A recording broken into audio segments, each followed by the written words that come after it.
Hello కుషికం నేమ్స్, how are you all? ఈరోజు నేను మీ ముందుకి ఒక కొత్త లెసన్తో వచ్చాను. ఈ లెసన్ ఏంటి అంటే 11th క్లాస్కి సంబంధించిన లెసన్ అనమాట. మన periodic classification of the elements. And ఈ లెసన్లో నేనైతే ఒక సిరీస్ ఆఫ్ వీడియోస్ అయితే చేయబోతున్నాను. ఈరోజు ఈ వీడియోలో మనం డిస్కస్ చేయబోయే పార్ట్ ఏంటి అంటే పీరియాడిసిటీ డెఫినేషన్. అలాగే ఈ పీరియాడిక్ ప్రాపర్టీస్ ఎందుకు ఉన్నాయి అంటే పీరియాడిక్ మనం క్లాసిఫికేషన్ చేస్తున్నప్పుడు ఆ ఎలిమెంట్స్ని ఇలా ప్లేస్ చేయాలి, అలా ప్లేస్ చేయాలని నేర్చుకుంటున్నాం కదా. సో అలానే ఎందుకు ప్లేస్ చేయాలి, అవి ఒకటే పీరియాడిక్ ప్రాపర్టీస్ చూపించడానికి రీజన్ ఏంటి, అలాగే లిస్ట్ ఆఫ్ పీరియాడిక్ ప్రాపర్టీస్ మనం ఈ సిరీస్లో ఏ ప్రాపర్టీస్ గురించి నేర్చుకోబోతున్నాము అనేది అయితే ఈ వీడియోలో, ఇది first part of this video కాబట్టి ఈ సిరీస్ కాబట్టి ఈ వీడియోలో ఈ టాపిక్స్ అయితే మనము డిస్కస్ చేయబోతున్నాము. Let us start our video. First ముందు మనం తెలుసుకోబోతుంది ఏంటి అంటే పీరియాడిసిటీ డెఫినేషన్ అయితే తెలుసుకోబోతున్నాం అనమాట. పీరియాడిసిటీ అంటే ఏంటంటే a regular gradation in properties from top to bottom in a group. మనకి పీరియాడిక్ టేబుల్ తెలుసు. పీరియాడిక్ టేబుల్ మనకి జస్ట్ ఎస్ బ్లాక్ ఇలా ఉంటుంది, డి బ్లాక్ ఇలా ఉంటుంది, పి బ్లాక్ ఇలా ఉంటుంది, అలాగే ఎఫ్ బ్లాక్ అనేది మనకి ఇక్కడ ప్లేస్ అయి ఉంటుంది. ఎస్, సో మనము పై నుండి కిందకి వస్తుంటే అంటే ఏదైతే మనకి వర్టికల్ లైన్స్ ఉంటాయో వాటిని మనము గ్రూప్స్ అంటాము. ఏవైతే హారిజాంటల్ లైన్స్ ఉంటాయో ఈ హారిజాంటల్ లైన్స్ని మనము పీరియడ్స్ అంటాము. ఓకేనా, ఇది basic information about the periodic table. నిలువుగా ఉన్న వాటన్నింటినీ, నిలువుగా ఉన్న ఒక లైన్ కనుక మనం తీసుకుంటే ఆ లైన్ మొత్తాన్ని మనము ఒక గ్రూప్ అంటాము. హారిజాంటల్గా ఉన్న ఒక లైన్ని తీసుకుంటే ఆ లైన్ని మనము పీరియడ్ అంటాం అనమాట. సో ఇప్పుడు ఈ డెఫినేషన్ ఆఫ్ ది పీరియాడిసిటీ అంటే మనం ఏం డిఫైన్ చేస్తున్నామంటే ఆ రెగ్యులర్ గ్రేడేషన్ అంటే ఒక ప్రాపర్టీ, ఏ ప్రాపర్టీనైనా తీసుకోండి మీరు. మనము ఇప్పుడు ఏవైతే ప్రాపర్టీస్ పీరియాడిక్ ప్రాపర్టీస్ అంటున్నామో ఆ ప్రాపర్టీస్లో మనం ఒక అటామిక్ సైజ్ తీసుకున్నా, ఎలక్ట్రోనెగటివిటీ తీసుకున్నా, అలా ఏ ప్రాపర్టీ తీసుకున్నా సరే రెగ్యులర్ గ్రేడేషన్ ఉంటుంది. అంటే రెగ్యులర్గా స్టెప్ బై స్టెప్ ఒక అటామిక్ నెంబర్ పెరుగుతూ ఉంటే పెరుగుతోంది అనో, లేదంటే అటామిక్ నెంబర్ తగ్గుతుంటే తగ్గుతోంది అనో, లేదా గ్రూప్లో పైనుంచి కిందకి వస్తుంటే పెరుగుతోంది అనో, లేదా వేరే ప్రాపర్టీస్ మనం పైనుంచి కిందకి ఒక గ్రూప్లో అబ్జర్వ్ చేస్తూ ఉంటే తగ్గుతున్నాయి అనో, అలా రెగ్యులర్గా ఒక కైండ్ ఆఫ్ ట్రెండ్ ఉంటుంది. ఓకేనా. So the regular gradation in properties from top to bottom in a group, పైనుంచి కిందకి చెక్ చేసినప్పుడు ఒక గ్రూప్లో కానీ, or left to right in a period. జనరల్గా మనం పీరియాడిక్ ప్రాపర్టీస్ని ఈ పీరియాడిక్ టేబుల్లో మనము డిస్కస్ చేస్తున్నప్పుడు గ్రూప్స్లో అది ఎలా చేంజ్ అవుతుంది అని మనం మాట్లాడుతున్నప్పుడు జనరల్గా మనం ఏం మాట్లాడతామంటే పైనుంచి కిందకు వచ్చినప్పుడు అని మాట్లాడతాం. అలాగే పీరియడ్స్లో లెఫ్ట్లో మొదలుపెట్టి రైట్కి వెళ్ళటం మాత్రమే మాట్లాడతాము. అదర్ వే అరౌండ్ అంటే రైట్ నుంచి లెఫ్ట్కి, కింద నుంచి పైకి మనము మాట్లాడము. ఓకేనా. సో ఇలా ఆ regular gradation of the properties ఉండటాన్నే మనము పీరియాడిసిటీ అంటున్నాం అనమాట. అది డెఫినేషన్ ఆఫ్ ద పీరియాడిసిటీ. ఓకేనా.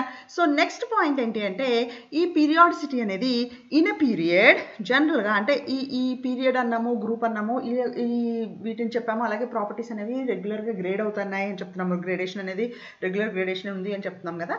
అయితే జనరల్గా పీరియడ్స్లోను గ్రూప్స్లోను జనరల్గా మనం అబ్జర్వ్ చేసేది ఏంటి అనేది నేను ఇక్కడ పాయింట్ అయితే చెప్తున్నాను చూడండి. ఇన్ ఎ పీరియడ్ అంటే పీరియడ్ అంటే ఏంటి, మనకి ఒక లైన్ హారిజాంటల్ లైన్ గురించి మాట్లాడుతున్నాను అనమాట.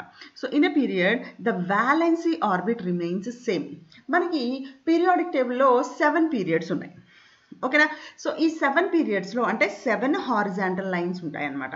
సో ఈ 7 హారిజాంటల్ లైన్స్లో మీరు ఏ హారిజాంటల్ లైన్ అయినా తీసుకున్నాయి అంటే పైనుంచి 1 2 3 4 5 6 7 అని నంబర్ ఇచ్చినప్పుడు ఏ నంబర్ ఉన్న లైన్ పీరియాడిక్ పీరియడ్ మీరు కలెక్ట్ చేసుకున్నా సరే దానికి సంబంధించిన వ్యాలెన్సీ అంటే ప్రిన్సిపల్ క్వాంటమ్ నెంబర్ అంటాము, ఎన్ వాల్యూ అంతే ఉంటుంది. అంటే మీరు కనుక సెకండ్ పీరియడ్ని కనుక తీసుకుంటే పీరియాడిక్ టేబుల్లో ఆ సెకండ్ పీరియడ్కి సంబంధించిన ప్రిన్సిపల్ క్వాంటమ్ నంబర్ అనేది 2 ఉంటుంది, n = 2 ఉంటుంది అనమాట. సో అది కాన్స్టెంట్గా ఉంటుంది, అది చేంజ్ అవ్వదు. But the number of electrons will gradually increase. అంటే నువ్వు పీరియాడిక్ టేబుల్లో ఒక ఎలిమెంట్, ఫస్ట్ ఎలిమెంట్ కనుక పీరియడ్లో ఒక ఎలిమెంట్ ఇక్కడ తీసుకున్న దానికి నెక్స్ట్ ఎలిమెంట్ సెకండ్ ఎలిమెంట్ నువ్వు ఇక్కడ కనుక కన్సిడర్ చేస్తే ఇక్కడ మనకి ఒక ఎలక్ట్రాన్ ఉంటుంది. ఫస్ట్ వ్యాలెన్సీ షెల్లో ఫస్ట్ గ్రూప్లో 1A గ్రూప్ అంటాము. ఈ ఫస్ట్ గ్రూప్లో ఒక ఎలక్ట్రాన్ ఉంటుంది, సెకండ్ దానిలో 2 ఎలక్ట్రాన్స్ ఉంటాయి. అంటే వ్యాలెన్సీ ఆర్బిట్ అయితే ఒకటి ఉంటుంది, కానీ వ్యాలెన్సీ నంబర్ ఆఫ్ ఎలక్ట్రాన్స్ మాత్రము ఇంక్రీజ్ అవుతూ ఉంటాయి. ఓకే పీరియడ్ గురించి ఇలా ఉంది. మరి గ్రూప్లో ఏమవుతుంది? గ్రూప్ అంటే ఏం చెప్తున్నాము, పైనుంచి కింద వరకు ఉన్న ఒక లైన్ని మనం గ్రూప్ అని చెప్తున్నాం. ఎస్, సో ఈ పైనుంచి కింద వరకు ఉన్న ఈ గ్రూప్లో the number of electrons in the ultimate shell అంటే వ్యాలెన్సీ షెల్ అనమాట. ఈ వ్యాలెన్సీ షెల్లో నంబర్ ఆఫ్ ఎలక్ట్రాన్స్ అనేది కాన్స్టెంట్గా ఉంటాయి. ఓకే, అంటే ఇక్కడ నీకు ఫర్ ఎగ్జాంపుల్ నేను 1A గ్రూప్ కనుక తీసుకుంటే ఇక్కడ నాకు హైడ్రోజన్ అనేది అది స్పెషల్ కేసు, మనం హైడ్రోజన్ అయితే తీసుకోవట్లేదు. లిథియం కనుక తీసుకుంటే దీని వ్యాలెన్సీ ఎలక్ట్రాన్స్ నాకు 2s1 ఉంటుంది. అలాగే సోడియం కనుక తీసుకుంటే నాకు 3s1 ఉంటుంది. పొటాషియం కనుక తీసుకుంటే 4s1 ఉంటుంది. అంటే నాకు వ్యాలెన్సీ ఎలక్ట్రాన్స్ అనేది చేంజ్ అవ్వట్లేదు. ఇక్కడ 1 ఉంది, ఇక్కడ 1 ఉంది, ఇక్కడ 1 ఉంది. ఏం చేంజ్ అవుతుంది? నాకు చేంజ్ అవుతున్నది వచ్చేసి 2, 3, 4 ఈ ప్రిన్సిపల్ క్వాంటమ్ నంబర్ మాత్రమే నాకు చేంజ్ అవుతుంది. Okay, so the value of n is increasing but not the number of electrons. ఓకేనా? సో ఒక పీరియడ్లోనేమో n వాల్యూ కాన్స్టెంట్గా ఉంటుంది, నంబర్ ఆఫ్ ఎలక్ట్రాన్స్ ఇంక్రీజ్ అవుతున్నాయి. ఒక గ్రూప్లోనేమో నంబర్ ఆఫ్ వ్యాలెన్సీ ఎలక్ట్రాన్స్ అనేవి కాన్స్టెంట్గా ఉంటున్నాయి. n value principal quantum number value అనేది ఇంక్రీజ్ అవుతుంది. ఓకేనా? సో ఈ రెండిటి రీజన్స్ వల్ల మనకు periodicity in the chemical properties or the physical properties also, మనం జనరల్గా పీరియాడిక్ ప్రాపర్టీస్ మనం కెమిస్ట్రీ చదువుతున్నాం కాబట్టి ఓన్లీ కెమికల్ ప్రాపర్టీస్, ఎలక్ట్రోనెగటివిటీ వీటి గురించి మాట్లాడతాము. అవే కాదు, కొన్ని ఫిజికల్ ప్రాపర్టీస్ కూడా చేంజ్ అవుతాయి. ఓకేనా? సో మనకి పీరియాడిసిటీ ఆఫ్ ద ప్రాపర్టీస్ రావడానికి ఇలా పీరియడ్ గ్రూప్లో atomic number of valency electrons ఎలా ఉంటాయి, అలాగే ఆ ప్రాపర్టీస్ రావడానికి రీజన్ ఏంటి అనే దానికి సంబంధించిన బేసిక్ ఇన్ఫర్మేషన్ ఇచ్చాను.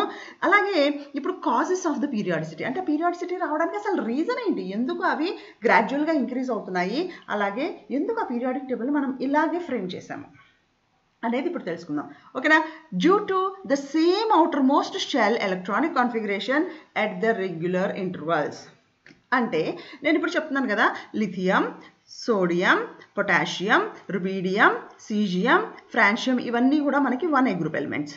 ఎప్పుడైతే ఈ 1A గ్రూప్ ఎలిమెంట్స్ని మనం చెక్ చేస్తున్నామో వీటన్నింటికి కూడా S1 అంటే ఇదేమో మనకి 2s1, ఇది 3s1, 4s1, 5s1, 6s1, 7s1 అనే మనకి వ్యాలెన్సీ షెల్ ఎలక్ట్రానిక్ కాన్ఫిగరేషన్ అనేది ఒక్కటే ఉండడం వల్ల అవి they do have regular intervals in increasing or decreasing of that particular property. Atomic size పెరిగింది అన్నా, లేదంటే ఎలక్ట్రోనెగటివిటీ తగ్గింది అన్నా, అలా ఒక ప్రాపర్టీ అనేది గ్రాడ్యువల్గా చేంజ్ అవ్వడానికి మెయిన్ రీజన్ ఏంటి అంటే వాటన్నింటికి కూడా same outermost shell electronic configuration ఉండటం అనేది ఒక రీజను. సో దేనికి రీజన్ ఇది? గ్రూప్స్లో ఉన్న రీజన్. అంటే పీరియడ్స్లో మనము ఎలక్ట్రానిక్ కాన్ఫిగరేషన్స్ గురించి మాట్లాడము. మనం ఏం మాట్లాడతాం పీరియడ్స్లో అయితే మనము సేమ్ షెల్లో ఉన్నాయి, సో అక్కడ మనము డిఫరెంట్ ఆస్పెక్ట్లో మాట్లాడతాము. ఇక్కడ మనము సేమ్ ఎలక్ట్రానిక్ కాన్ఫిగరేషన్ అంటున్నాము అంటే గ్రూప్స్ గురించి మాట్లాడుతున్నాం అనమాట. అలాగే సెకండ్ పాయింట్ ఏంటి అంటే in the periodic table elements with similar properties occur at the intervals of 2, 8, 8, 18, 18 and 32. ఈ నంబర్స్ని మనము మ్యాజిక్ నంబర్స్ అంటాము. ఈ నంబర్స్ని మనం ఏమంటాము? మ్యాజిక్ నంబర్స్ అంటాము. సో మనకి ఒకటే ప్రాపర్టీ ఉన్న మెటల్సే కదండి, మెటల్స్ అవ్వచ్చు, నాన్ మెటల్స్ అవ్వచ్చు, ఏవైనా సరే elements similar physical and chemical ప్రాపర్టీస్ని చూపించే ఎలిమెంట్స్ అనేవి ఈ నంబర్తో డిఫరెన్షియేట్ అయి ఉంటాయి. ఎలా చెప్తాము? సో ఫర్ ఎగ్జాంపుల్ లిథియం తీసుకోండి. లిథియం కంటే ముందు ఇదే గ్రూప్లో ఉన్న ఎలిమెంట్ ఏంటి? హైడ్రోజన్ ఉంది. హైడ్రోజన్ అటామిక్ నెంబర్ మనకి 1, లిథియం అటామిక్ నెంబర్ ఎంత? 3. ఈ రెండింటి మధ్య డిఫరెన్స్ ఎంత ఉంది? 2 ఉంది. సో లిథియం తర్వాత అదే గ్రూప్కి సంబంధించిన ఎలిమెంట్ ఏముంది? సోడియం ఉంది కదా. సోడియం అటామిక్ నెంబర్ ఎంత? 11. సో ఈ రెండింటి మధ్య డిఫరెన్స్ ఎంత? 11 - 3 విచ్ ఇస్ 8. అలాగే పొటాషియం ఉంది. పొటాషియం అటామిక్ నెంబర్ ఎంత? 19. సో సోడియంకి పొటాషియంకి అటామిక్ నెంబర్ డిఫరెన్స్ ఎంత ఉంది? 8. సో చూడండి 2, 8, 8. నెక్స్ట్ పొటాషియంకి రుబీడియంకి 18 డిఫరెన్స్ ఉంటుంది. రుబీడియంకి సీజియంకి 18 డిఫరెన్స్ ఉంటుంది. అలాగా మనకి ఇది క్యారీ అవుతూ ఉంటుంది అనమాట. Up to we're having all the elements. ఆ గ్రూప్లో ఉన్న అన్ని ఎలిమెంట్స్ కూడా ఈ నంబర్స్, ఈ మ్యాజిక్ నంబర్స్ అకార్డింగ్గా అవి డిఫరెంట్గా ఉంటాయి. ఓకే, సో ఈ సిరీస్లో మనం ఇప్పుడు పీరియాడిక్ టేబుల్ చెప్తున్నాము. ఈ పీరియాడిక్ టేబుల్కి సంబంధించిన దాని ఫిజికల్ అండ్ కెమికల్ ప్రాపర్టీస్ ఎలా ఉంటాయి అనేది చెప్పబోతున్నాము. అలాగే దాని లిస్ట్ కూడా చెప్తాను అని చెప్పాను కదా. సో ఈ సిరీస్లో మనము నేర్చుకోబోతున్న important periodic properties list next వీడియోస్లో నేను వీటి గురించి డిస్కస్ చేయబోతున్నాను అనమాట. సో ఫస్ట్ ఏంటి అంటే వ్యాలెన్సీ. ఒక పీరియాడిక్ టేబుల్లో ఒక గ్రూప్లో ఆర్ ఒక పీరియడ్లో ఈ వ్యాలెన్సీని ఎలా డిఫైన్ చేస్తాము, దేని బేసిస్ మీద ఈ వ్యాలెన్సీని డిఫైన్ చేస్తాము మనకు ఆల్రెడీ తెలిసి ఉండొచ్చు, కానీ న్యూ లెర్నర్స్ కోసం చాలా డీటెయిల్గా అయితే చెప్పబోతున్నాను. అంతేకాకుండా డెన్సిటీ అంటే మనకు తెలుసు మాస్ పర్ వాల్యూమ్, దాని గురించి కూడా డిస్కస్ చేయబోతున్నాము. అలాగే జనరల్గా మనకి పీరియాడిక్ ప్రాపర్టీస్ అంటే మిగిలినవన్నీ చెప్తాం కానీ మెల్టింగ్ అండ్ బాయిలింగ్ పాయింట్స్ గురించి పెద్దగా మాట్లాడము.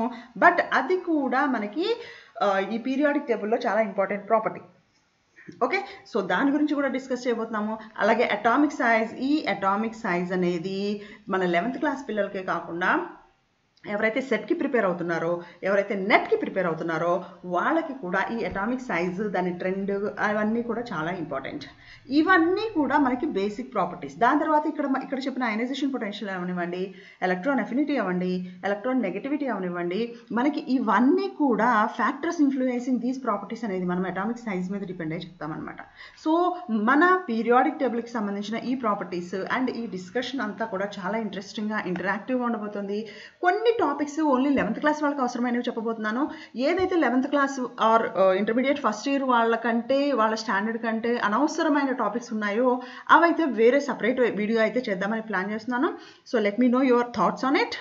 మీకు ఏదైనా ఒక పర్టికులర్ టాపిక్ గురించి ఇంకా ఇన్ఫర్మేషన్ కావాలి అంటే నాకు తప్పకుండా మెసేజ్ చేయండి, కామెంట్ చేయండి. నేను మీకోసం వీడియోస్ అయితే చేసి తప్పకుండా అప్లోడ్ చేస్తాను.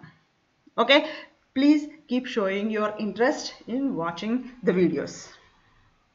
That's all for today's video. See you with another video. Until then, bye.